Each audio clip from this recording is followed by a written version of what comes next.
नमस्कार दोस्तों, NLM education में आपका हार्दिक अभिनंदन है, स्वागत है। तो मित्रों, आज हम करेंगे संविधान के कुछ महत्वपूर्ण प्रश्न करेंगे और संविधान के बारे में जानकारी प्राप्त करेंगे। तो अधिक से अधिक मित्र जुड़ते जाइए और सभी को मेरा गुड इवनिंग। बहुत सारे बच्चे राधे कृष्णा भी बोल रहे हैं, आशा यादव जी राधे कृष्णा बोल रहे हैं, राधे कृष्णा। बाकी लोग जुड़ते जाइए। दिनेश दिलीप मीना जी बोल रहे हैं सर विचारक से करो, विचारक भी बेटा बताएंगे, आप तनाव ना लीजिए, बाकी सारे टॉपिक पढ़ाएंगे। लेकिन संविधान क्या है, हर भारतीय नागरिक की पहली आवश्यकता है, सभी प्रतियोगी परीक्षाओं में आता है, इसलिए संविधान की जानकारी हमें होनी भी चाहिए। बाकी बहुत सारे रमेश जी बोल रहे हैं नमस्कार, गुड इवनिंग, सबको मेरा गुड इवनिंग। आपके माता पिता को मेरा चरण वंदन, आप सभी को मेरा नमस्कार और प्यारे छोटे बच्चों को मेरा प्यार। तो सबसे मेरा निवेदन है कि सब संविधान को देखें और जानें। तो मित्रों, अब चलते हैं, हम संविधान के कुछ महत्वपूर्ण प्रश्न देखते हैं। तो आप इसमें तनाव ना लें कि बेसिकली क्या क्या क्वेश्चन है। चलते हैं, देखते हैं धीरे धीरे। पहला क्वेश्चन देखते हैं। तो मित्रों, इसमें पहला जो क्वेश्चन है इस पर आते हैं, तो आराम से देखिएगा और इसको सोचिएगा। लाभ का पद शब्दावली का उल्लेख भारत के संविधान में मौलिक अधिकारों से संबंधित निम्नांकित में से किस अनुच्छेद में किया गया है। भाई, मौलिक अधिकार के जो हैं हमारे, उसमें ये अनुच्छेद 4 दे रखे हैं, इनमें से किस में लाभ का पद शब्द का प्रयोग किया गया है। अनुच्छेद 15 में, बी में ऑप्शन है अनुच्छेद 16 में, सी में अनुच्छेद 17 में, डी में है अनुच्छेद 18 में। तो ये 4 अनुच्छेद हैं। अब ये तो मित्रों आप सब देख रहे हैं, जान रहे हैं कि बेसिकली ये अनुच्छेद जो हैं समानता के अधिकार से संबंधित हैं। समानता का अधिकार अनुच्छेद 14 से 18 तक दे रखा है, उसी से संबंधित है। तो इसमें कहाँ लाभ का पद है, चलो हम एक एक को खोल खोल के थोड़ा देखते हैं। पहले अनुच्छेद 15 के बारे में देखते हैं। 15 में 6 पार्ट हैं, तो हम पहले 6 पार्टों के बारे में थोड़ा जानकारी प्राप्त करने का प्रयास करते हैं। 15.1 में क्या है, 15.2 में क्या है, 15.3 में क्या है, और 15.4 में क्या है, और 15.5 में क्या है, और 15.6 में क्या है। ये क्यों चीज़ें देखने की कोशिश करते हैं। एक्चुअली जो अनुच्छेद 15 है उसके अंदर 6 सब क्लोज हैं। 6 सब क्लोज के बारे में थोड़ा जानेंगे तो अनुच्छेद 15 में कहीं लाभ का पद है या नहीं है, तो हम इसको पढ़ ही लेते हैं, देख ही लेते हैं। 15.1 में सिंपली कहा गया है कि राज्य, धर्म, वंश, जाति, लिंग और जन्म स्थान, 5 शब्द हैं, इनके आधार पर कोई भेदभाव नहीं करेगा। 15.1 में ये साफ राज्य को निर्देश दिया गया है कि अपने नीति में, कार्यक्रम में, कोई भी योजना में, कल्याण में धर्म, वंश, जाति, लिंग, जन्म स्थान, 5 शब्दों का प्रयोग है। कई बार यही क्वेश्चन पूछ लेते हैं कि 15.1 में भाई 5 शब्द कौन से हैं, तो ये ध्यान में रखना है, इनके आधार पर भेद नहीं करेगा। 15.2 में व्यक्ति को निर्देश दिया गया है कि वो धर्म, वंश, जाति, लिंग, जन्म स्थान के आधार पर अपनी जो सामान्य सेवा है उनमें भेदभाव नहीं करेगा। जैसे मैं आपको पढ़ा रहा हूँ तो मैं ये नहीं कहूँगा मैं इस धर्म के लोगों को नहीं पढ़ाता, इस जाति के लोगों को नहीं पढ़ाता, या इस लिंग वालों लोगों को नहीं पढ़ाता, मैं यहाँ के निवासियों को नहीं पढ़ाता। तो ये कहना है तो सीधा मौलिक अधिकार का उल्लंघन है, तो ये ध्यान में रखना है। 15.3 में है कि बेसिकली स्त्री और बच्चों के लिए कुछ विशेष नीतियां जारी की जा सकती हैं। स्त्रियों व बालकों के लिए कुछ विशेष नीतियां सरकार बना सकती है, उसे 15.1.2 का उल्लंघन नहीं माना जाएगा। भाई, सरकार इस दिशा में विशेष कार्य कर सकती है, ये मौलिक संविधान में दे रखा था कि ताकि बच्चों का और महिलाओं का उत्थान हो सके। 15.4 में क्या है ये भी हम जानने की कोशिश करेंगे। भाई 15.4 में क्या है। 15.4 मौलिक संविधान में नहीं था मित्रों, ये प्रथम संशोधन अधिनियम द्वारा जोड़ा गया था। 15.4 प्रथम संशोधन अधिनियम द्वारा जोड़ा गया था। तो ये थोड़ा सा ध्यान में रखना है कि 15.4 में क्या क्या बातें हैं वो मैं बताता हूँ। क्या केस था, केस भी आपको थोड़ा समझाने की कोशिश करता हूँ, लेकिन इसमें थोड़ा सा डिटेल में मित्रों हम जाएंगे। एक केस ध्यान रखना है हमें, चंपाकम दुरईज बनाम मद्रास राज्य। चंपाकम दुरईज बनाम मद्रास राज्य, ये केस आया था, तो ये आपको ध्यान रखना चाहिए। केस क्या था मैं पूरा ये सुना देता हूँ, उसी से कहीं ना कहीं 15.4 भी जुड़ा हुआ है। तो 1951 का केस है। ये चंपाकम एक महिला थी बेसिकली मद्रास की, तो ये मेडिकल कॉलेज में एडमिशन लेने गई, लेकिन एडमिशन में क्या है कि जर्नल की सीटें भरी हुई थी, बाकी बची थी तो आरक्षित सीटें थी। तो इसने बेसिकली कहा कि भाई मुझे आरक्षण क्यों हुई, भाई मैं क्यों नहीं भर्ती हो सकती, मुझे क्यों नहीं एडमिशन मिलेगा, मेडिकल कॉलेज में मिलना चाहिए। अनुच्छेद 29.2 में तो ये लिखा है कि राज्य द्वारा जो पोषित शिक्षण संस्थान है उसमें किसी प्रकार का भेदभाव नहीं होगा, तो आपने आरक्षण कैसे दे दिया, ये तो अनुच्छेद 29.2 का उल्लंघन है। तो इसको लेकर फिर वो सुप्रीम कोर्ट गई थी, पहले हाई कोर्ट फिर सुप्रीम कोर्ट। चंपाकन दुराइज बनाम मद्रास राज्य के नाम से ये केस भी आया था। तो सुप्रीम कोर्ट ने निर्णय दिया था बेसिकली कि ये आरक्षण इस प्रकार का उचित नहीं है, ये 29(2) के विरुद्ध है, ऐसा सुप्रीम कोर्ट ने कहा था। हालांकि सरकार ने तर्क भी दिया था कि ये अनुच्छेद 37 के अनुरूप है, क्योंकि ये डीपीएसपी को लागू करने के लिए है, इसमें 46 अनुच्छेद की पूर्ति होती है। 46 अनुच्छेद में कहा गया है कि राज्य का दायित्व है कि वो से जनजातीय लोगों का, SC ST का शैक्षणिक आर्थिक उत्थान करेगी, उसी दिशा में ये आरक्षण दिया गया है। लेकिन सुप्रीम कोर्ट ने माना नहीं, उसने अनुच्छेद 29(2) को ही सर्वोच्च माना, मौलिक अधिकार को ही सर्वोच्च माना और बेसिकली कहा कि ये आरक्षण को समाप्त किया जाए। लेकिन उसके बाद संसद ने कहा आरक्षण तो हमारे संविधान का आधार है, सामाजिक न्याय का आधार है, इसलिए 15(4) में शैक्षणिक संस्थानों में आरक्षण देने के लिए 15(4) जोड़ा गया प्रथम संशोधन अधिनियम 1951 द्वारा। तो आपको ये क्लियर होना चाहिए 15(4) में क्या है कि सामाजिक और शैक्षणिक दृष्टि से पिछड़े वर्गों को शैक्षणिक संस्थानों में आरक्षण का प्रावधान है। ये कब जोड़ा गया? प्रथम संशोधन अधिनियम द्वारा 1951 में जोड़ा गया था। फिर 15(5) में क्या प्रावधान है? 15(5) भी मैं बता देता हूँ। ये बेसिकली 93 संशोधन अधिनियम द्वारा जोड़ा गया था 2006 में। इसमें प्रावधान है कि बेसिकली जितने भी संस्थाएं हैं, चाहे निजी संस्थाएं क्यों ना हो, उसमें उस शिक्षण संस्थानों में, निजी संस्थानों में भी सामाजिक शैक्षणिक दृष्टि से पिछड़े वर्गों को आरक्षण दिया जा सकता है। 15(6) जो है वो EWS के लिए है, ये अभी जोड़ा गया था 103वें संशोधन अधिनियम 2019 द्वारा। इसमें कहा गया कि EWS आर्थिक रूप से जो पिछड़े वर्ग हैं उनको भी शैक्षणिक संस्थानों में आरक्षण दे सकते हैं। अब इस प्रकार से देखें अनुच्छेद 15 में तो कहीं भी लाभ का पद की चर्चा ही नहीं है, तो लाभ का पद में ये ऑप्शन तो हो नहीं सकता, ये तो आपने देख लिया। अब हम अगला अनुच्छेद देखते हैं मित्रों। अगला अनुच्छेद है जो 16 है, इसमें भी बेसिकली 6 सब क्लोज हैं। कितने हैं? 6। तो ये भी आपको ध्यान में रखना है कि 6 सब क्लोज हैं। तो 16 के बारे में भी थोड़ा अध्ययन करते हैं। देखो मित्रों, थोड़ा पढ़ना तो डेप्थ में होगा ही, हल्का सा आप कोशिश करेंगे तो अच्छे से आप कर भी लेंगे, नहीं तो आपके सामने समस्याएं भी होंगी। इसमें है 16(1)(2), 16(3), 16(4), 16(5) और 16(6), ये है। अब इसमें भी कहीं लाभ का पद आता है कि नहीं, उस पूरे को खोल के ही देख लेते हैं हम कि भाई है या नहीं है। तो 16(1)(2) में तो सिंपल कहा गया है कि राज्य जो सरकारी नौकरियां होंगी उनमें जन्म, वंश, लिंग, स्थान और जन्म स्थान के आधार पर वही 5 बातें जो 15 में मैंने बताई, वही उनके आधार पर भेदभाव नहीं करेगा। तो 16(1)(2) में तो यह है नौकरियों में जन्म, वंश के आधार पर, लिंग के स्थान पर, स्थान के स्थान पर, जन्म स्थान के आधार पर भेदभाव नहीं किया जाएगा। तो ये तो सिंपल है, इसमें भी कहीं लाभ का पद नहीं आया। 16(3) में है कि निवास के आधार पर नौकरियों में आरक्षण हो सकता है, तो इसमें भी कहीं लाभ का पद नहीं आ रहा। 16(4) में है कि जो बेसिकली आर्थिक और सामाजिक दृष्टि से पिछड़े वर्ग हैं, क्या है कि 15(4) में तो बेसिकली था सामाजिक और शैक्षणिक दृष्टि से पिछड़े वर्ग। इसमें शब्द का जो प्रयोग है सामाजिक और आर्थिक दृष्टि से पिछड़े वर्ग के लिए है कि जो सामाजिक और आर्थिक दृष्टि से पिछड़े वर्ग हैं उनको सरकारी नौकरियों में आरक्षण दिया जा सकता है। तो देखो इसमें भी लाभ का पद नहीं आ रहा। 16(5) में है कि जो धार्मिक संस्थाएं हैं, सरकारी धर्म पर आधारित संस्थाएं, उनमें कुछ धर्म के आधार पर आरक्षण हो सकता है, इसमें भी लाभ का पद कहीं नहीं आ रहा। 16(6) में तो EWS के लिए आरक्षण है। ये बेसिकली आप कह सकते हैं कि 103वें संशोधन नियम द्वारा अभी 2019 में दिया गया था। इस प्रकार से देखें अनुच्छेद 16 में भी कहीं लाभ का पद नहीं है। 17 में तो स्पर्शता उन्मूलन है, इसमें भी लाभ का पद नहीं है। अब बचा हमारा अनुच्छेद 18। अनुच्छेद 18 के बारे में अब थोड़ा सुनते हैं। तो सभी को पहले तो मेरा नमस्कार। बार बार लोग बोल रहे हैं गुड इवनिंग सर।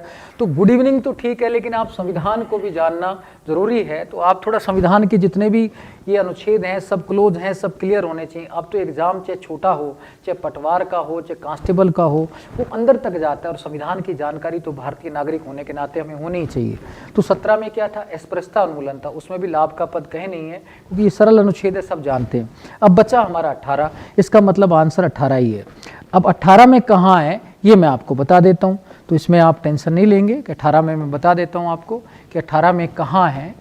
तो सिंपली 18 में क्या बातें की गई हैं? 18 में जो हेडिंग है वो उपाधियों के अंत के बारे में है। किसके बारे में है? उपाधियों का अंत। उपाधियों का अंत कि स्वतंत्रता प्राप्त से पहले उपनिवेशी काल में बहुत सारी उपाधियां दी जाती थी, राजा, नाइटहुड, केसरी हिंद। तो जैसे ही हम स्वतंत्र हुए, हमारा नया संविधान बना, 26 जनवरी 1950 को नया संविधान लागू हुआ, तो उसमें कहा कि इस प्रकार की उपाधियां राय बहादुर, ये नाइटहुड की उपाधि या केसरी हिंद की उपाधियां नहीं दी जाएंगी क्योंकि समाज में असमानता लाती हैं। इसी के बारे में है अनुच्छेद 18।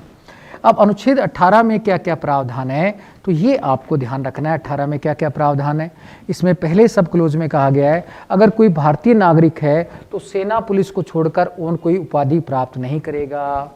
2 में कहा गया है कोई भारतीय नागरिक विदेशी उपाधि प्राप्त नहीं करेगा।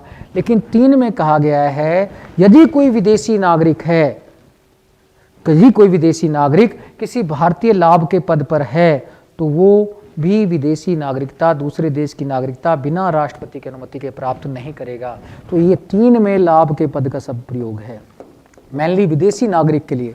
यानी कि कोई विदेशी नागरिक है, भारत में किसी सरकारी पद पर, लाभ के पद पर विद्यमान है, तो वो बिना राष्ट्रपति की अनुमति के कोई दूसरी देश की उपाधि प्राप्त नहीं करेगा। तो ये 3 में है, 18(3) में। तो 18 वाला क्लियर है, इसका आंसर क्या हो जाएगा 18। तो सबको समझ आया कि 18 क्यों है, क्योंकि 18 के 3 में क्या है, लाभ के पद शब्द का प्रयोग है। तो मित्रों ये क्वेश्चन आपको ध्यान में रखना है, भविष्य का क्वेश्चन है तो टिपिकल नहीं है लेकिन गहन जानकारी पर आधारित जरूर है। अब आगे चलते हैं मित्रों, इसमें देखते हैं कि जो जो चीज़ें हैं, अगला क्वेश्चन भी देखते हैं। अब ध्यान से पढ़ना और पहले क्वेश्चन को पढ़ना।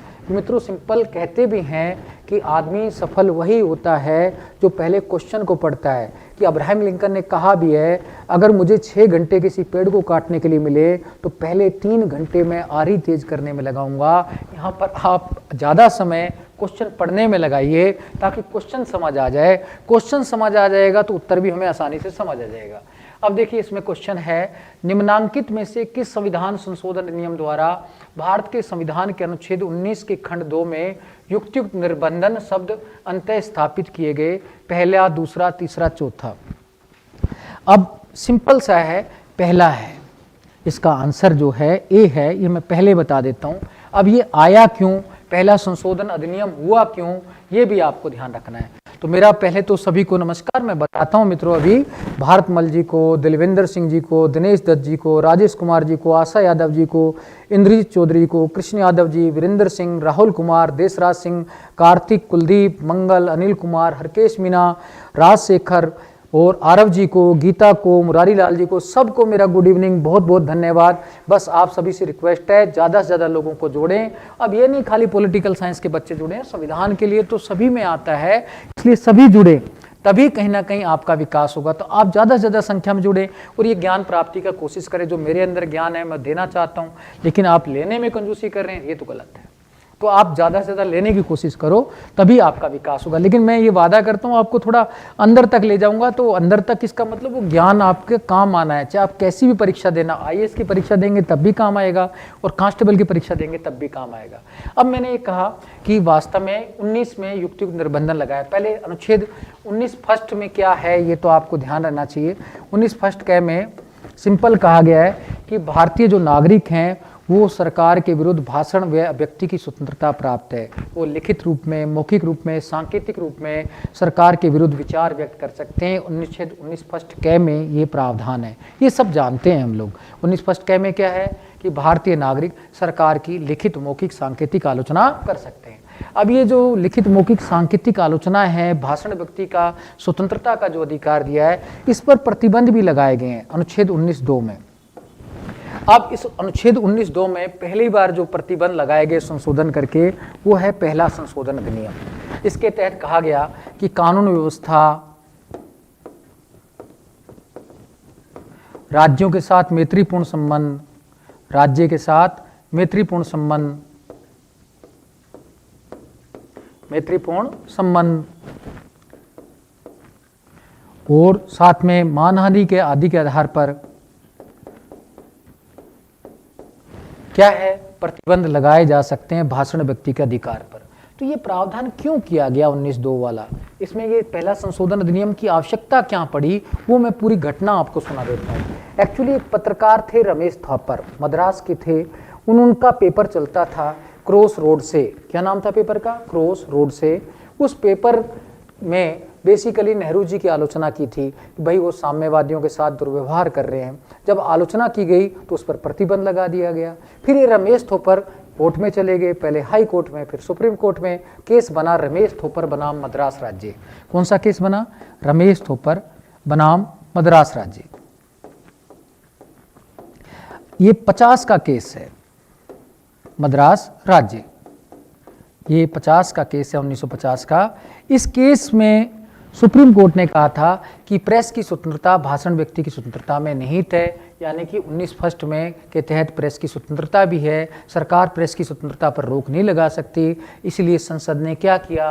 पहला संशोधन अधिनियम पारित करके प्रेस की स्वतंत्रता को इसके माध्यम से सीमित करने का प्रयास किया, यानी कि कानून व्यवस्था के नाम पर सरकार प्रतिबंध लगा सकती है, राज्यों के साथ मैत्रीपूर्ण संबंध के नाम पर प्रतिबंध लगा सकती है और अन्य मुद्दों के नाम पर भी प्रतिबंध लगा सकती है। तो पहला संशोधन अधिनियम है। तो ये पूरी घटना आपको समझ आ गई होगी जहाँ तक मैं सोचता हूँ। तो थोड़ा सा इसमें ये भी ध्यान रखना है, कई बार ये भी क्वेश्चन आगे आ सकता है कि प्रथम संशोधन अधिनियम किस वाद के कारण करना पड़ा। तो वो वाद कौन सा है? रमेश थोपर बनाम मद्रास राज्य। तो ये भी थोड़ा पता रहना चाहिए मित्रों, नहीं तो फिर क्या है ना, आगे दूसरा क्वेश्चन आ जाएगा तो आप उसको गड़बड़ कर देंगे।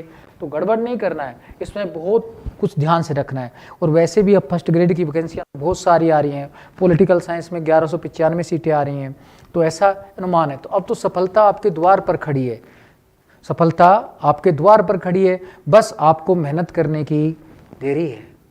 आज मेहनत करो, कल जिंदगी आपकी है। तो आज मेहनत करना शुरू करो तो कल जिंदगी आपकी अपने आप हो जाएगी। तो मित्रों ये भी आपको ध्यान में रखना है।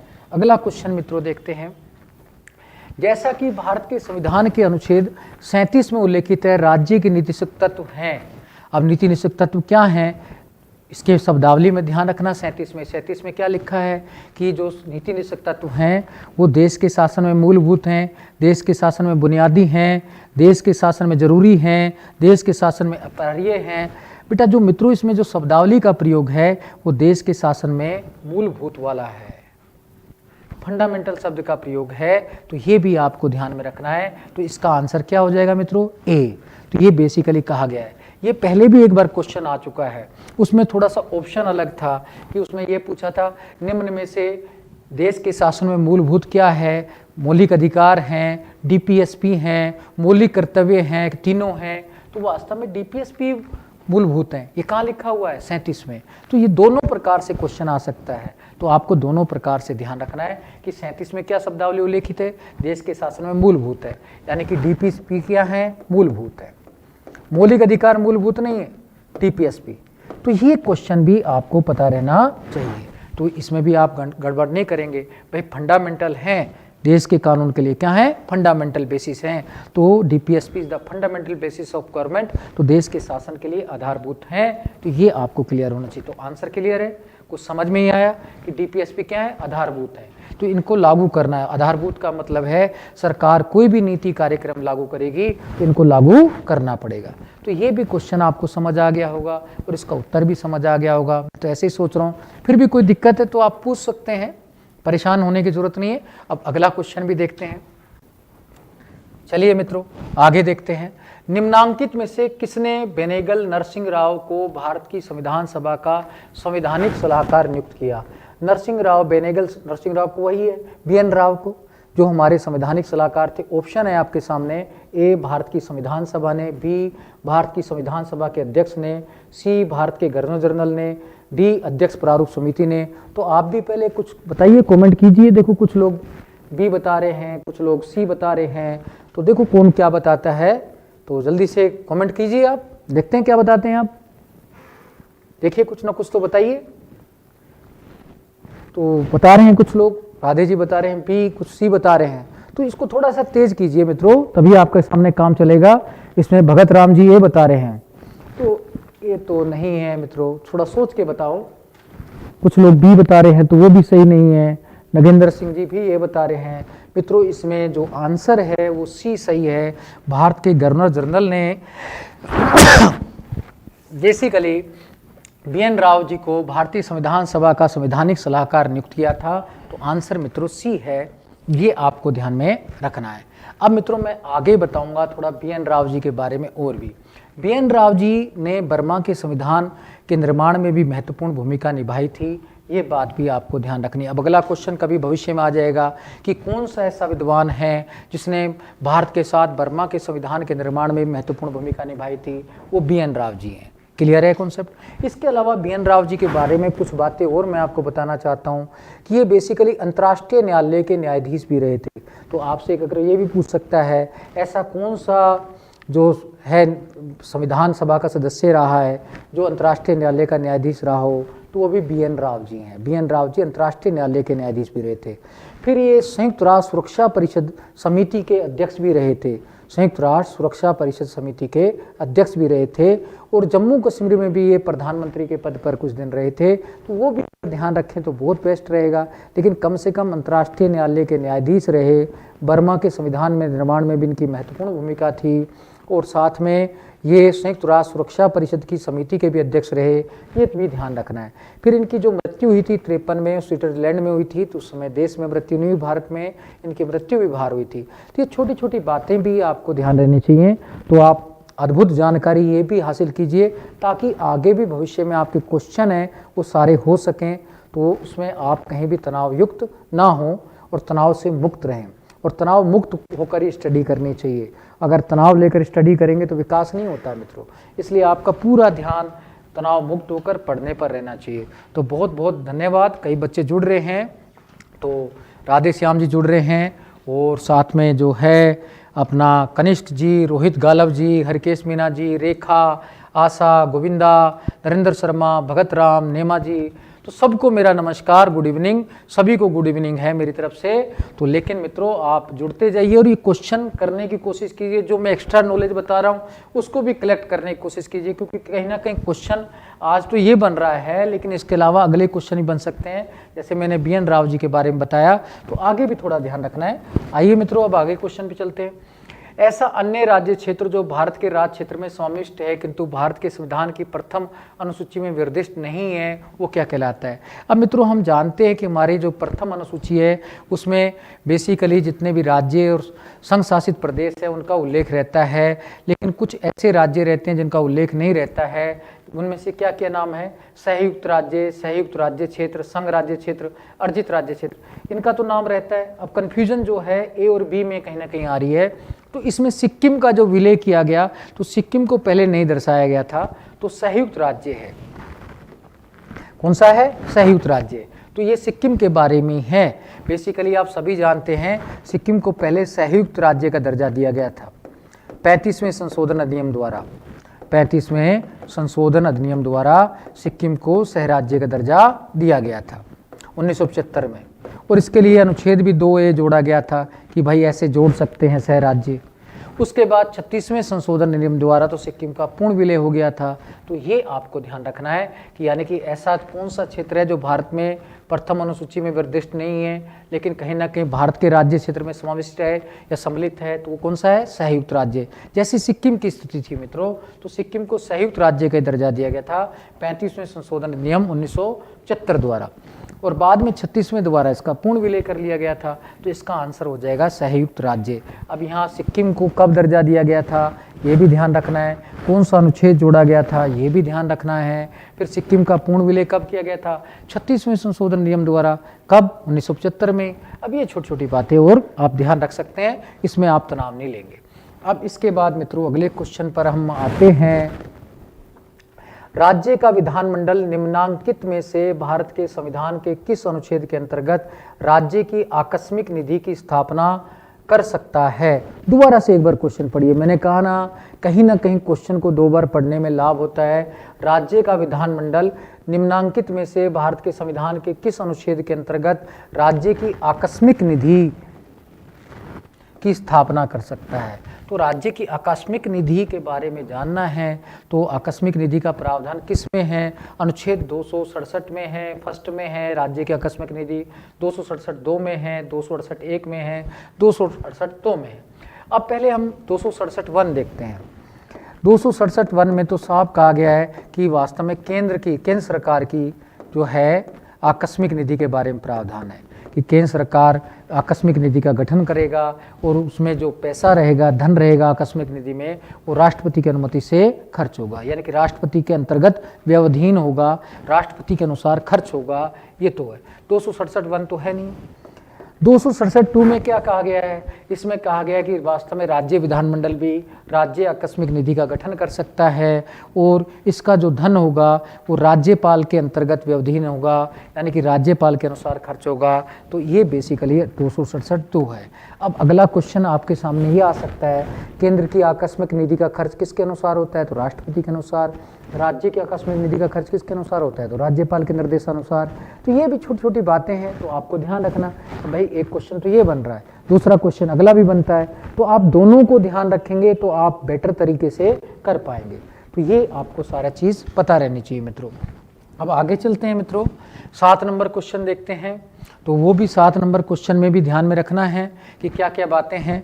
भारत के संविधान के अनुच्छेद 276 के अंतर्गत राज्य विधानमंडल निम्नांकित में से किस कर से संबंधित विधि बना सकते हैं? तो अनुच्छेद 276 आपको ध्यान रखना है। 276 में बेसिकली जहाँ तक आप सोचो क्या क्या बातें हैं। 276 में कहा गया है कि राज्य विधानमंडल जो है कि वृत्ति, व्यापार, नियोजन और रोजगार, 4 बातें हैं। इसमें 3 ही दे रखी हैं, चारों पर कानून बना सकता है, विधि बना सकता है। तो यानी कि ये भी है, ये भी है, ये भी है। तो इसमें क्या है? प्रोफेशन भी है, ट्रेड भी है। इसको अंग्रेजी में प्रोफेशन कहते हैं, इसको ट्रेड कहते हैं, इसको कॉलिंग कहते हैं, और एक चौथी वो जो है एम्प्लॉयमेंट वाली है। चारों पर कानून बना सकता है। 276(1) है वो केंद्र सरकार के बारे में, 276(2) राज्य सरकार के बारे में। ये भी ध्यान रख ले, लेकिन ये तो ध्यान रखें कि ये 4 चीज़ें हैं इसके अंदर, वृत्ति, व्यापार, नियोजन और रोजगार। तो इन चारों के बारे में राज्य विधानमंडल, ऐसी संसद को भारत के मामले में और राज्य विधानमंडल को राज्य के मामले में शक्तियां दी गई हैं 276 के तहत। अब मोटी मोटी बात ध्यान रखेंगे तो क्वेश्चन बन गया। अगर सिंपली 276 में केंद्र पूछ ले, संसद पूछ ले तो भी 4 चीजें हैं, राज्य पूछ ले तो भी 4 चीजें हैं। अब यहाँ तो तीनों दे रखे हैं, तो तीनों पे कानून। इसका आंसर क्या हो जाएगा? डी। भाई तीनों ही सही है। तो ये आपको ध्यान रखना है। तो कुछ समझ आया होगा आपको।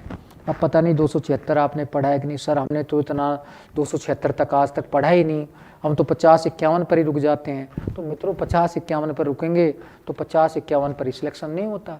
तो आप तो मैंने कहा ना, आप वैकेंसियाँ ज़्यादा से ज़्यादा आएंगी। राज्य सरकार पिटारा खोलने वाली है, फर्स्ट ग्रेड का तो है ही है, साथ में कंप्यूटर अनुदेशक भी है, और साथ में आपका सेकंड ग्रेड की भर्तियां भी आ रही हैं, और भी बहुत सारी भर्तियां रोज़ निकल रही हैं। तो उन भर्तियों में पास तभी होगे संविधान जानोगे। और कभी कभी तो संविधान के सवाल 10 से 20 तक हो जाते हैं। फर्स्ट ग्रेड वाले फर्स्ट पेपर में 10-10 सवाल डाल देता है, डायरेक्ट इनडायरेक्ट। उसमें 5 तो करंट के रहते हैं, लेकिन जुड़े संविधान से रहते हैं। तो वो सिंपल सा है, 10-15 सवाल जब मिल गए आपको तो आप तो वैसे ही मेरिट में हाई चले जाएंगे। लेकिन हम ना सरल समझ के छोड़ देते हैं, फिर उसके बाद परेशान होते रहे। तो परेशान नहीं होना मित्रों, ये सब देखना। अब ये भी कंफ्यूज मत होना, सर ये क्वेश्चन कहाँ मिलेंगे। तो आप मेरी ऐप जो है AD शर्मा NLM, तो इस पर जाकर इनकी PPT आपको उपलब्ध हो जाएगी। AD शर्मा NLM ऐप पर जाएंगे तो इसकी PPT भी मिल जाएगी। आप तो ऐप डाउनलोड कर लेना और ऐप में PPT आराम से देख लेना। उसमें और भी बहुत सारी PPT रखी हैं संविधान के बारे में और पॉलिटिकल साइंस के बारे में। तो लेकिन वहाँ जाना तो आपको पड़ेगा ना, डाउनलोड तो करनी होगी। थोड़ा सा बैटरी तो खत्म होगी और थोड़ा सा नेट खत्म हो जाएगा। अब जरूरी थोड़ी है चैटिंग करना, तो आप इसको डाउनलोड पक्का करना है ऐप को। और ऐप में कहीं आपको लिंक नहीं मिले तो यूट्यूब चैनल में डिस्क्रिप्शन पे जाना, आपको ऐप का लिंक मिल जाएगा।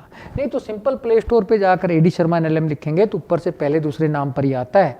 इतना सरलता के साथ आपको मिल जाएगा कि आप सोचेंगे नहीं। तो आप ऐप को भी डाउनलोड करके रखें, वहाँ आपको आसानी से ये PPT PDF मिल जाए और आपको उत्तर भी मिल जाएंगे। अगर आप यहाँ भूल जाते हैं तो वहाँ जाके देख लेना। फिर साथ वहाँ बहुत सारी सामग्री है तो उन सबको देख सकते हैं आप। आगे चलते हैं मित्रों। पंचायतों के लेखाओं की संपरीक्षा से संबंधित प्रावधान भारत के संविधान के किस अनुच्छेद में है? ये तो बहुत ही सरल है, तो इसमें तो ज़्यादा डिफिकल्टी है नहीं है कि पंचायतों के लेखाओं की संपरीक्षा से संबंधित किस में है। भाई A B C में तो क्या है, आप सिंपल जानते हैं। A में ग्राम सभा है, B में वो स्तर का है, पंचायत के 3 स्तर रहेंगे, तो B तो नहीं है। I में वित्त आयोग का है, C में भी वही है, 3 स्तर हैं, वो वाला है। तो भाई B भी नहीं हो सकता, C भी नहीं हो सकता, I भी नहीं हो सकता, बचा क्या J? तो J इसका आंसर हो जाएगा। तो भाई सह परीक्षा करना, ऑडिट करना तो किस में दे रखा है अनुच्छेद 243 जे में। तो ये भी आंसर आपका आसानी से हल हो गया भाई, सिंपल सा है। तो आपने पढ़ा भी होगा पंचायती राज। पंचायती राज तो वैसे भी कहते हैं कि भारत की जननी है। हमारे यहाँ अनुच्छेद 40 में साफ कहा गया है, राज्य को निर्देश दिया गया है पंचायती राज का गठन किया जाए। लेकिन कहते हैं पंचायती राज का वास्तविक क्रियान्वयन 2 अक्टूबर 1959 को हमारे यहाँ व्यवहारिक रूप से हुआ था, और उसके बाद धीरे धीरे पूरे भारत में पंचायती राज को फैलाया गया, और 73वें संशोधन अधिनियम द्वारा इसे संवैधानिक दर्जा दिया गया पंचायती राज की त्रिस्तरीय प्रणाली को। और आज गांव जो है पूरे लोकतंत्र का आधार बना हुआ है, वहाँ ग्राम सभा भी है। ये ग्राम सभा जो होगी वो संसद की तरह, विधानसभा की तरह काम करेगी, और सरपंच और पंच मंत्री परिषद की तरह काम करेंगे। तो ये पूरा प्रावधान है आगे तक। तो ये सारी बातें आपको ध्यान में रखनी चाहिए। कम से कम आप ये ध्यान रख लें कि लेखा परीक्षा से संबंधित ये है।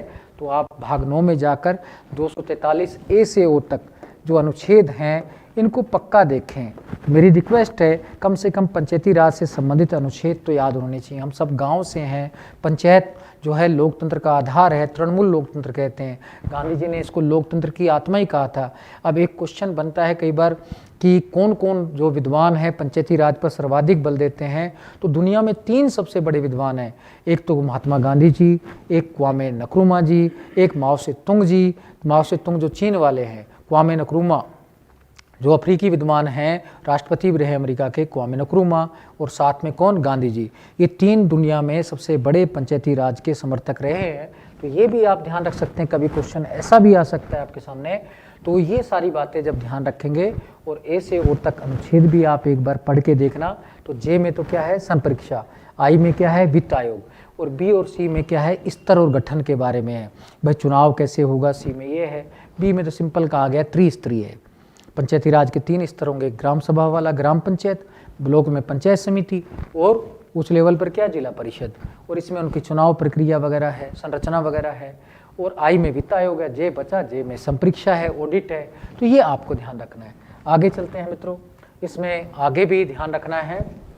अब आपको ये समझ आना चाहिए, निम्नांकित में से कौन सा शब्द भारतीय संविधान के अनुच्छेद 51 क में उल्लेखित नहीं है। 6 तो रहने दीजिए, 51 क में उल्लेखित नहीं है। तो क्या नहीं है 51 क में, भाई वन, नदी, झील, पशु। तो वैसे भी मित्रों आपको ध्यान रखना चाहिए कि बेसिकली जो है तो इसमें वन है, नदी है, झील है, पशु नहीं है। तो मैं आपको पूरे मौलिक कर्तव्य के बारे में तो आप जानते ही हैं, मैं पूरा सुना देता हूं, 2 मिनट लगेंगे, बहुत ज़्यादा टाइम नहीं लगेगा। मौलिक कर्तव्य हमारे मौलिक संविधान में नहीं थे। 42वें संशोधन नियम 1976 द्वारा स्वर्ण सिंह समिति की सिफारिश पर 10 मौलिक कर्तव्य जोड़े गए थे। बाद में 86वें संशोधन नियम द्वारा 11वां मौलिक कर्तव्य जोड़ा गया था। ये मित्रों 11 के 11 मौलिक कर्तव्य आपको ध्यान में रहने चाहिए। A, B, C, D, E, F जितने भी हैं तो ये सारे पता रहना चाहिए। E, F, G, H, I और J, तो ये आपको ध्यान रहना चाहिए। वैसे मित्रों मैं एक सरल टेक्निक बताता हूँ, आप थोड़ा उसको ध्यान से देखिएगा तभी काम चलेगा। ए का मतलब रहता है एंथम। एंथम का मतलब है राष्ट्रगान। एंथम को हिंदी में क्या कहते हैं, राष्ट्रगान। तो ए में यही है कि जो है भारत के नागरिक राष्ट्रगान का, राष्ट्रीय प्रतीकों का, संविधान का सम्मान करेंगे, ये ए में है। क्लियर है। ए में क्या है, राष्ट्रगान, राष्ट्रीय प्रतीकों का, राष्ट्रीय संविधान का, भारतीय संविधान का सम्मान करेंगे। B4 होता है भगत सिंह। भगत सिंह कौन थे, स्वतंत्रता सेनानी। तो ये बी वाला स्वतंत्रता सेनानी से संबंधित है। इसमें कहा गया है स्वतंत्रता सेनानी के जो आदर्श हैं वो अपने हृदय में संजोए रखे जाएंगे। सी में है कन्फर्म सोवरेनिटी। क्या है, कन्फर्म सोवरेनिटी, यानी कि अपनी संप्रभुता को सुनिश्चित करेंगे। सोवरेनिटी की हिंदी क्या बनती है, संप्रभुता को सुनिश्चित करेंगे। डी का मतलब है डिफेंस, यानी कि देश की रक्षा करेंगे। ई में है एम्पावरमेंट। एम्पावरमेंट किसका होता है, महिला का, तो वुमेन एम्पावरमेंट है इसमें। जब वुमेन एम्पावरमेंट पर लगा है तो समझो ये इसके 51 का जो है जो खंड है ई वाले में है। एफ में क्या है, फर्टिनिटी। फर्टिनिटी का मतलब है समन्वित संस्कृति। जब बंधुता रहेगी तो बेटा तभी समन्वित संस्कृति होगी, कंपोजिट कल्चर। तो कहते हैं हमारी संस्कृति कैसी है, समन्वित है, सबसे मिली जुली हुई संस्कृति है, तो समन्वित संस्कृति की बात है। और जी का मतलब है ग्रीन। ग्रीन का मतलब पर्यावरण। इसी में बेसिकली उल्लेख है आपके क्वेश्चन का। इसमें वन शब्द है कि हम पर्यावरण की रक्षा करेंगे, यानी कि वन, नदी, झील की रक्षा करेंगे। पशु शब्द नहीं है, तो ये आपको ध्यान में रख लेना, एनिमल शब्द का प्रयोग नहीं किया गया है। तो जी वाले में है एच में क्या है, हम ह्यूमन साइंटिफिक अप्रोच अपनाएंगे, मानव वैज्ञानिक दृष्टिकोण अपनाएंगे। आई में क्या है, इनकम प्रॉपर्टी, सार्वजनिक संपत्ति की रक्षा करेंगे। जे में है ज्वाइंट एक्शन में बिलीव करेंगे कि बेसिकली, तो ये आपको ध्यान रखना है। जे का में क्या है, ज्वाइंट एक्शन। फिर लास्ट वाला 11वां वाला के है, तो के में है काका का दायित्व है वो बच्चों को पढ़ाएगा, यानी कि गार्जियन का, माता पिता का दायित्व है कि वो अपने बच्चों को पढ़ाएंगे। तो ये सारे बातें आपको वैसे नॉर्मली याद रहनी चाहिए, और आपसे इंटेलिजेंट मैंने कहा ना कोई भी नहीं है, लेकिन आप तनाव ज़्यादा लेते हैं, बस ये है। तो इस तरीके से मौलिक कर्तव्य 11 हैं, आप देख सकते हैं। और ये जी से संबंधित था। इसमें वन शब्द है, नदी शब्द है, झील शब्द है, पशु, क्योंकि बेटा अब बहुत अंदर से कई बार क्वेश्चन डाल दिया जाता है, तो थोड़ा सा मैंने उसी हिसाब से बनाया है। मैं जानता हूँ कि आप लोग बहुत इंटेलिजेंट है, इसको आसानी से कवर भी कर लेंगे। तो इसका आंसर क्या हो जाएगा, ये वाला। चलिए अब आगे चलते हैं। भारत के संविधान के प्रावधानों के अनुसार महानगर योजना समिति का अध्यक्ष विकास योजना निम्नलिखित में से किसे भेजता है। तो बेसिकली महानगर योजना समिति जो है वो अनुच्छेद 243 जेड ई में है। अब आप संविधान में जाके क्लिक करेंगे तो आपको पता लग जाएगा। तो मित्रों अभी आंसर बताते हैं, लेकिन मैं थोड़ा सा आपसे रूबरी भी हो जाता हूँ। बहुत बच्चे कमेंट कर रहे हैं। बुद्ध राम जी को गुड इवनिंग, विशाल मीना जी, मुरारी लाल जी, तुलसी सैनी जी, सत्यपाल जी, भगत राम जी, नरेश कुमार जी, संध्या जी, कनक गौतम जी, विशाल, आशा, मानसिक, सभी को गुड इवनिंग, सभी को नमस्कार। तो मित्रों आपको समझ आ रहा है, कोई क्वेश्चन भी पूछ लो। और बाकी मैं लाइव हर संडे मंडे को रहूँगा, कंटिन्यू रहूँगा। आगे इसकी अवधि 2 दिन बढ़ जाएगी, और जनवरी से तो मैं हो सकता है 4-5 दिन या 7 दिन पूरे लाइव आऊँ आपके सामने। लेकिन आप बस डटे रहिए और जुड़े रहिए और ज़्यादा से ज़्यादा लोगों को जोड़िए, तो मैं आपको सारी बातें बताऊंगा। ऐसा नहीं है कि भाई संविधान करके छोड़ देंगे, आपको कुछ अद्भुत बातें बताऊंगा। तो जेड ई में है, तो जेड ई में कहा गया है महानगर जो योजना समिति का अध्यक्ष है वो विकास योजना किसे भेजेगा। उसमें साफ कहा गया है 4 नंबर भाग में इसके कि बेसिकली वो राज्य सरकार को भेजेगा। तो आप इसको जाके पढ़ें तभी काम होगा। और वैसे भी संविधान के लिए बेरेक्टिव पढ़ना चाहिए, क्योंकि आजकल जो क्वेश्चन आ रहा है, चाहे आरपीएससी हो, चाहे छोटा वाला सर्विस कमीशन हो, चाहे यूपीएससी हो, चाहे कोई कांस्टेबल की परीक्षा लेने वाली संस्था हो, सब के सब बेरेक्ट का इस्तेमाल करते हैं। तो आपको संविधान का बेरेक्ट पक्का देखना चाहिए, वहीं जाकर अनुच्छेदों को देखना चाहिए। गाइड वाइड के चक्कर में ज़्यादा नहीं पढ़ना चाहिए। गाइड के चक्कर में पढ़ेंगे तो क्वेश्चन नहीं होंगे फिर आपसे। तो ये अनुच्छेद कौन से में है, ये वाला प्रावधान महानगर योजना समिति का 243 जेड ई में है। और इसके जो खंड 4 है, इसके खंड हैं बहुत छोटे छोटे, 4 खंड में लिखा है कि जो महानगर योजना समिति का अध्यक्ष होगा, जो विकास योजना बनाएगा, वो उसको राज्य सरकार को भेजेगा। किसको भेजेगा, राज्य सरकार को। चलो मित्रों आगे क्वेश्चन देखते हैं। राष्ट्रपति का अभिभाषण समाप्त होने के पश्चात अभिभाषण की अधिप्रमाणित प्रतियां लोकसभा के पटल पर निम्नांकित में से कौन रखता है। अब पहले तो कौन रखता है, इसमें 4 ऑप्शन है।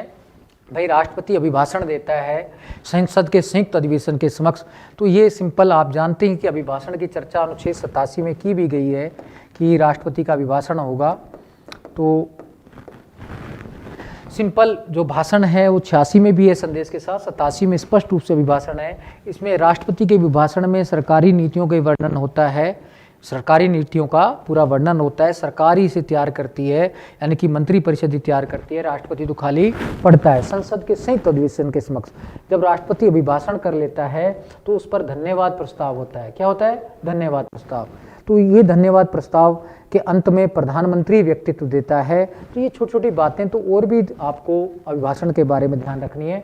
लेकिन यहाँ है कि समाप्त होने के पश्चात अभिभाषण की प्रतियां, यानी कि राष्ट्रपति ने क्या अभिभाषण की प्रतियां दी, क्या अभिभाषण दिया, उसकी पूरी डिटेलिंग लिखित रूप में कि सभा पटल पर कौन रखता है लोकसभा के।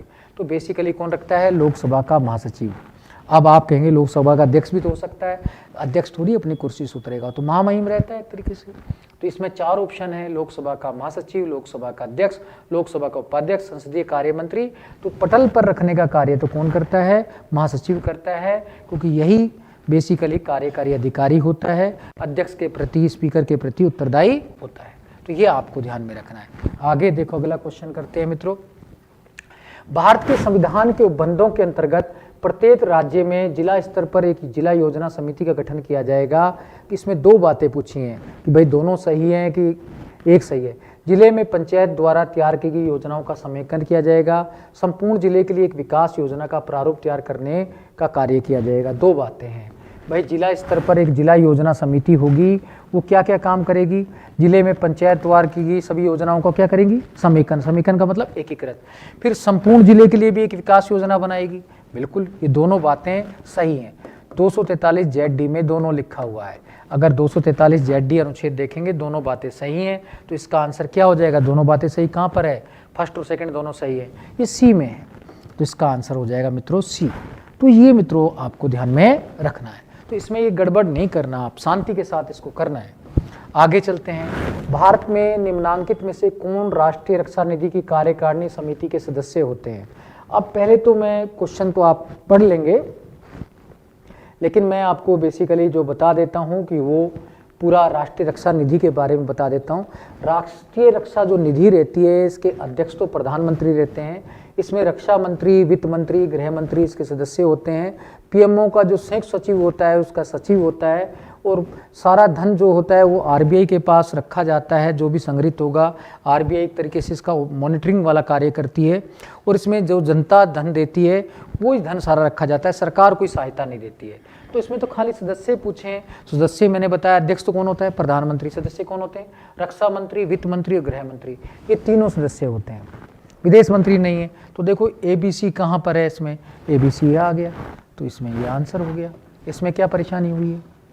अब कई अगला क्वेश्चन ये भी हो सकता है, राष्ट्रीय रक्षा निधि का अध्यक्ष कौन होता है, इसका पैन कार्ड भी है, और आरबीआई के अंदर होता है पूरा काम, इसका सारा धन कहाँ रखा जाता है, आरबीआई के निर्देशानुसार। तो आरबीआई है इसमें कहीं ना कहीं जो है एजेंसी, कौन सी आर्थिक एजेंसी, आरबीआई है, ये भी थोड़ा ध्यान रखना है। सचिव कौन होता है, कि जो पीएमओ का, प्रधानमंत्री कार्यालय का संयुक्त सचिव इसका सचिव होता है, ये भी बात ध्यान रख लेना। अब क्वेश्चन तो किसी भी प्रकार से आएगा घुमाकर, लेकिन आप उसके सभी पहलू को देखेंगे तो मित्रों आपके लिए काफ़ी अच्छा रहेगा। अगला क्वेश्चन देखते हैं। निम्नांकित में से कौन स्वतंत्र भारत के पहले निर्विभाग केंद्रीय कैबिनेट मंत्री थे।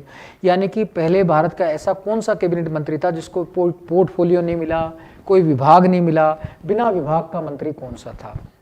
आपके सामने 4 ऑप्शन दे रखे हैं, N गोपाल स्वामी अयंगर, B जोगेंद्रनाथ मंडल, C R.K. षणमुगम चेट्टी, राजकुमारी अमृत कौर।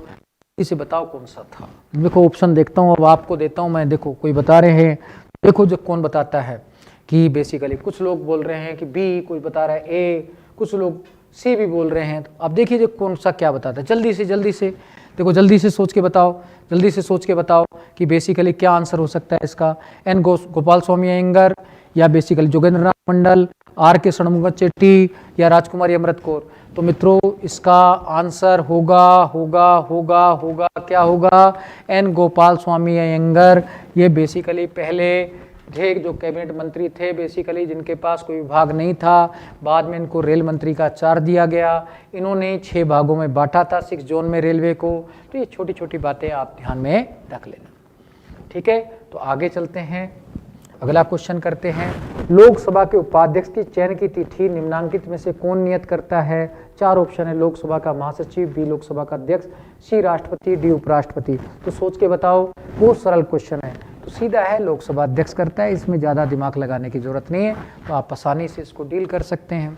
चलिए मित्रों अगला क्वेश्चन देखते हैं। भारत के संविधान के अनुच्छेद 128 के अनुसार उच्चतम न्यायालय की बैठकों में सेवानिवृत्त न्यायाधीशों की उपस्थिति हेतु आवश्यक है। दोबारा से क्वेश्चन पढ़ेंगे। भारत के संविधान के अनुच्छेद 128 के अनुसार उच्चतम न्यायालय की बैठकों में सेवानिवृत्त न्यायाधीशों की उपस्थिति तो आवश्यक है। राष्ट्रपति की पूर्व सहमति, राष्ट्रपति की खाली सहमति, राष्ट्रपति की पूर्व स्वीकृति। तो बेसिकली क्या है, राष्ट्रपति का अनुमोदन। तो क्या शब्द है इसमें, तो देखो पूर्व सहमति, पूर्व स्वीकृति, तो पूर्व सहमति है, तो इसमें आंसर हो जाएगा राष्ट्रपति की पूर्व सहमति। तो मित्रों मैं थोड़ा सा आपको 127 और 28 अनुच्छेद का तुलनात्मक अध्ययन भी बता देता हूं। तो क्या क्या है, देखो 127 अनुच्छेद में तो है कि बेसिकली कि हाई कोर्ट के जज को अस्थायी रूप से सुप्रीम कोर्ट का जज बनाने का प्रावधान है। भाई किसी हाई कोर्ट के जज को सुप्रीम कोर्ट का अस्थायी जज बनाया जा सकता है। कब बनाया जा सकता है, जब सुप्रीम कोर्ट में गणपूर्ति ना हो। कौन बनाएगा, CJI बनाएगा। किसकी सहमति से बनाएगा, राष्ट्रपति की पूर्व सहमति से बनाएगा। तो ये कहा गया है, ये तो किस में है, 27 में। अब इसमें 27 भी ध्यान रखना है, 28 भी ध्यान रखना है। 27 में तो क्या है, हाई कोर्ट का जो जज होता है उसको अस्थायी रूप से सुप्रीम कोर्ट का जज बनाया जाता है। कब बनाया जाता है, गणपूर्ति का अभाव में। कौन नियुक्त करता है अस्थायी न्यायाधीश सुप्रीम कोर्ट का, हाई कोर्ट के जज को? सीजीआई। सीजीआई का मतलब भारत का मुख्य न्यायाधीश। किसकी सहमति से करता है, राष्ट्रपति की पूर्व सहमति से। अब 128 क्वेश्चन में आपके दे रखा है, इसमें क्या होता है, किसी सेवानिवृत्त जो रिटायर हो चुका है सुप्रीम कोर्ट का न्यायाधीश, उसको वापस काम पर लगाया जाता है। वह रिटायर होने के बाद फिर काम पर लगाया जाता है। तो ये कब लगाया जाता है, क्यों लगाया जाता है? यदि कार्यभार की अधिकता हो। कौन सी परिस्थिति हो, कार्यभार की अधिकता। कौन लगाता है, सीजीआई लगाता है।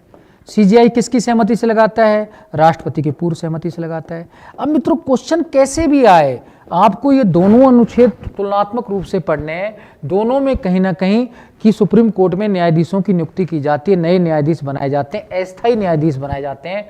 लेकिन 127 अनुच्छेद में तो कहा गया है हाई कोर्ट के जो न्यायाधीश हैं उनको सुप्रीम कोर्ट का नियुक्त किया जाएगा, गणपूर्ति के अभाव में नियुक्त किया जाएगा। सीजीआई और राष्ट्रपति की पूर्व सहमति तो दोनों में सेम है, लेकिन 128 में सेवानिवृत्त के न्यायाधीश जो होंगे वो कार्यभार की अधिकता की स्थिति में बनेंगे। सीजीआई नियुक्त करेगा लेकिन राष्ट्रपति की पूर्व सहमति से करेगा।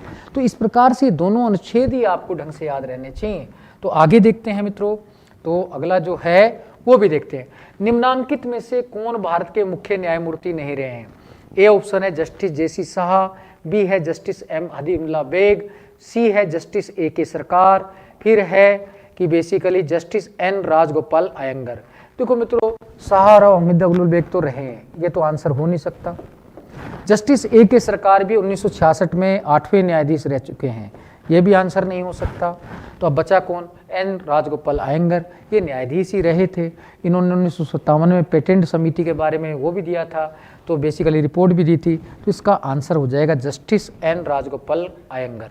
तो थोड़ा सा ध्यान रखना है, इसमें गड़बड़ नहीं करना है कि बेसिकली इसमें आंसर क्या है, जस्टिस एन राजगोपाल अयंगर। भाई बाकी सब कहीं ना कहीं न्यायाधीश रहे हैं, ऊपर वाले तीनों। जेसी शाह तो वैसे भी आपने नाम सुना है, हमीदुल्लाह बेग भी सुना है। जस्टिस ए के जो सरकार थे, अरुण कुमार सरकार थे, अरुण घोष सरकार, वो भी 1966 में 8वें न्यायमूर्ति रहे हैं, सीजीआई रहे हैं। तो ये भी आपको ध्यान रखना है। अगला मित्रों क्वेश्चन देखते हैं हम। देखो, निम्नांकित में से किसके परामर्श करने के पश्चात भारत का राष्ट्रपति किसी न्यायाधीश का एक उच्च न्यायालय से दूसरे उच्च न्यायालय का में अंतरण कर सकता है? यानी कि हाई कोर्ट के न्यायाधीशों का ट्रांसफर कैसे होता है, स्थानांतरण कैसे होता है, किसकी मर्जी से कौन करता है, और राष्ट्रपति की सहमति से कौन करता है, तो वो बेसिकली कहा गया है। निम्नांकित में से किसके परामर्श करने के पश्चात भारत का राष्ट्रपति, यानी कि भारत का राष्ट्रपति जब हाई कोर्ट के न्यायाधीश का ट्रांसफर करता है तो किससे सलाह लेता है? भारत के मुख्य न्यायमूर्ति से, राज्यपाल से, उच्च न्यायालय के मुख्य न्यायमूर्ति से, भारत के प्रधानमंत्री से। जल्दी से बताओ, बहुत सरल क्वेश्चन है भाई। हाई कोर्ट के न्यायाधीश का ट्रांसफर करने के लिए राष्ट्रपति किससे परामर्श करता है? अब कुछ आंसर बता रहे हैं बी, कुछ बता रहे हैं सी, तो कुछ लोग ए भी बता रहे हैं। तो जल्दी से बताइए, जल्दी से बताइए, जल्दी से बताइए। देखो कितने बच्चे सही बताते हैं। देखो रमेश जी ने सही बताया है, रमेश जी सही बता रहे हैं, बाकी कुछ लोग नहीं बता रहे हैं। जल्दी बताइए। इसमें आंसर हो जाएगा भारत के मुख्य न्यायमूर्ति से। और ये किस अनुच्छेद में ये बात लिखी है, वो अनुच्छेद भी मित्रों मैं बता देता हूँ, 222 में लिखी है। किस में लिखी है? 222 अनुच्छेद में। सिंपल ये बात भी आ जाए कि किस अनुच्छेद से संबंधित है ये प्रावधान कि उच्च न्यायालय के न्यायाधीशों का स्थानांतरण अंतरण किस अनुच्छेद में रखा है? 222 में दे रखा है। ये भी आपको ध्यान में रहना चाहिए। अब मित्रों हम अगला क्वेश्चन भी देखते हैं, वो भी आपके सामने है। किस वर्ष से भारत के निर्वाचन आयोग ने राजनीति में अपराधीकरण को रोकने के लिए राज्यसभा लोकसभा के उम्मीदवार के लिए एक हल्फनामा प्रस्तुत करना अनिवार्य बनाया? इस हल्फनामे में आपराधिक अभियोजन विवरण, संपत्ति का विवरण, शैक्षणिक योग्यता का विवरण दिया जाना आवश्यक है। आप जानते हैं कि जनप्रतिनिधि संशोधन अधिनियम 2002 के तहत ये व्यवस्था की गई। हर उम्मीदवार क्या करेगा? अपनी शिक्षा, संपत्ति और अपराध का ब्यौरा देगा। तो इसके लिए कौन सा है? सीधे सीधे सवाल है, 2002 आंसर बनेगा। तो इसमें आपको परेशान होने की ज़रूरत नहीं है। तो मैंने फिर बार बार कहा कि आपको अगर ये क्वेश्चन चाहिए, यानी कि PDF चाहिए, तो आप ऐप डाउनलोड कर लें, AD शर्मा NLM ऐप, तो उसमें आपको सारी PDF मिल जाएगी। तो PDF मिल जाएगी, प्ले स्टोर पर जाके डाउनलोड करें, यानी कि डिस्क्रिप्शन में भी जाएंगे तो लिंक दे रखा है, तो ये PDF मिल जाएगी। बाकी भी बहुत सारी PDF मिल जाएंगी, लेकिन आप डाउनलोड करेंगे तभी कुछ मिलेगा और सारी चीज़ें मिलेंगी। और एक रेगुलर जुड़े रहना भी आपकी एक ज़रूरत है। कई बच्चे जुड़ते ही नहीं हैं, बस आनाकानी करते रहते, हम कल देखेंगे, परसों देखेंगे। कल परसों नहीं करना है मित्रों। अब थोड़े से क्वेश्चन और हैं जो वो भी आपको ध्यान में रखना है। 20वां, आप इसमें भी थोड़ा सा ध्यान रखना है। भारत के उच्च न्यायालय ने निम्नांकित में से किस दिनांक को IC गोलकनाथ व बनाम पंजाब राज्यवाद में अपना निर्णय दिया? इसमें 4 तिथियां दे रखी हैं, 27 फरवरी 1967, 28 फरवरी 1967, 1 मार्च 1967, 2 मार्च 1967। तो इसकी तिथि मैं आपको पहले बता देता हूँ, जल्दी से बताओ अगर कुछ बच्चे बता सकते हो तो। देखिए कौन बताता है, कुछ लोग 2 बता रहे हैं, कुछ लोग 3 बता रहे हैं, कुछ एक आध तो 1 भी बता रहा है। सही तिथि इसकी है 27 फरवरी 1967। लेकिन मित्रों ठीक है, ये तथ्यात्मक क्वेश्चन है, इसमें तिथि भी है, लेकिन मैं आपको पूरा ये केस सुनाना चाहूँगा और 2-3 मिनट में सुना दूंगा। अभी 9 भी नहीं बजे हैं, आप जुड़े रहेंगे क्योंकि कुछ क्वेश्चन और भी हो जाएंगे अगर आप ये पूरा सुनेंगे तब। गोलकनाथ केस का उदय हुआ था पंजाब राज्य से हुआ था। बेसिकली जो गोलकनाथ थे वो, उनकी ज़मीन थी लगभग 500 एकड़ ज़मीन थी, उसमें से सरकार ने उनका अधिग्रहण कर लिया था। पंजाब सरकार ने एक आदेश द्वारा, सरकार का एक आदेश बना भूमि सुधार कानून का, और इनकी भूमि का अधिग्रहण कर लिया। अब ये बेसिकली सुप्रीम कोर्ट गए। सुप्रीम कोर्ट ने इन्होंने जो अपना आधार बनाया, अनुच्छेद 13(3) को बनाया। उसमें कहा कि अनुच्छेद 13(3) में साफ लिखा है, सरकार का कोई भी आदेश, अध्यादेश जो होगा वो किसी के मौलिक अधिकारों का हनन नहीं करेगा। किस में कहा गया है? 13(3) में। तो भाई मेरे मौलिक अधिकार का हनन क्यों हुआ? 19(6) का उल्लंघन क्यों हुआ? क्योंकि 19(6) में संपत्ति का अधिकार दे रखा है कि भाई इसका उल्लंघन क्यों हुआ। 13(3) में साफ लिखा हुआ है कि वास्तव में कोई भी सरकारी आदेश है, अध्यादेश है या डिक्री है, वो बेसिकली जनता के मौलिक अधिकारों का हनन नहीं कर सकती। और वास्तव में इस पंजाब सरकार के इस आदेश के कारण मेरे 19(6) संपत्ति के अधिकार का उल्लंघन हुआ है। ऐसा बेसिकली गोलकनाथ ने वाद दायर किया। वाद सुप्रीम कोर्ट तक पहुंचा। उस समय सुप्रीम कोर्ट के न्यायाधीश डॉक्टर सुब्बा राव थे। तो सुब्बा राव के अध्यक्षता में बेसिकली एक बेंच बनी जो 11, जिसमें न्यायाधीश शामिल थे। कितने शामिल थे? 11 न्यायाधीश शामिल थे। तो 6-5 के बहुमत से ये निर्णय हुआ। तो इसमें 6 तो पक्ष में थे, किसके? गोलकनाथ के। 5 थे सरकार के पक्ष में थे। 6 ने कह दिया कि वास्तव में संसद मौलिक अधिकारों में परिवर्तन नहीं कर सकती। मौलिक अधिकार अक्षुण्ण हैं, अपरिवर्तनीय हैं, असंशोधनीय हैं। इनमें परिवर्तन करना है तो आपको संविधान सभा का गठन करना होगा। यहाँ पर मौलिक अधिकार की सर्वोच्चता स्थापित हो गई थी गोलकनाथ 1967 के केस में। तो आपको ये भी ध्यान रखना है कि मौलिक अधिकार की सर्वोच्चता कौन से केस में स्थापित हुई? गोलकनाथ बनाम पंजाब राज्य में। इसमें एक बात और कही गई थी, भूतलक्षी का नियम भी लागू किया गया था कि ये बेसिकली न्यायाधीशों ने कहा कि इस निर्णय का प्रभाव आगे के निर्णयों पर पड़ेगा, आगे की कार्रवाई पर पड़ेगा। पिछली जो कार्रवाइयाँ हो गई हैं उन पर इसका प्रभाव नहीं पड़ेगा। तो सिंपल है, जब ये संपत्ति के मौलिक अधिकार को सर्वोच्चता दी गई, मौलिक अधिकारों को सर्वोच्चता की गई, तो संसद ने भी DPSP को लागू करने के लिए, कल्याणकारी योजनाओं को लागू करने के लिए 24वां और 25वां संशोधन पारित किया। 25वें संशोधन नियम द्वारा अनुच्छेद 31 गै जोड़ा और उसमें साफ कहा कि वास्तव में अनुच्छेद 39(20) को लागू करने के लिए 14, 19 और 31 का उल्लंघन हो सकता है। बाद में संसद ने फिर इस गोलकनाथ के निर्णय को 24वें 25वें संशोधन नियम द्वारा निष्क्रिय भी कर दिया था। तो ये पूरी घटनाएं मित्रों जब आपको याद रहेंगी तभी आप भली भांति रूप से सारे क्वेश्चन कर पाएंगे। तो मैंने आज विविध प्रकृति के क्वेश्चन कराए आपको, तो मैं आगे भी कराता रहूँगा। लेकिन मित्रों आप जुड़ेंगे ज़्यादा से ज़्यादा तो देखो मेरे अंदर भी थोड़ा सा अपना एक्टिवनेस रहती है, आपके अंदर भी एक्टिवनेस रहेगी, लेकिन आप जुड़े रहेंगे तभी रहेगी। तो इसी के साथ कुछ बच्चे जो हैं तो आपको ध्यान में रखना है। तो अगर आपको क्लास अच्छी लगी है तो ज़्यादा से ज़्यादा शेयर करें और सब्सक्राइब करें और इसमें लाइक और कमेंट करें। तो मेरा आपसे निवेदन है कि आप इसको शेयर करें, लाइक करें और इस पर अच्छे अच्छे कमेंट करें ताकि मुझे अच्छा लगे, मैं अगली बार आपके लिए और अच्छी सामग्री लेके आऊँ। तो ये बहुत आप मुझे अच्छा लगा कि आप लोग मेरे साथ जुड़े हैं। अब ज़्यादा लोग जुड़ेंगे तो मैं ज़्यादा लाइव आऊँगा, मैं विश्वास के साथ कहता हूँ। इसी के साथ मैं इसमें विदाई चाहता हूँ अब आपसे। धन्यवाद। जय हिंद, जय भारत।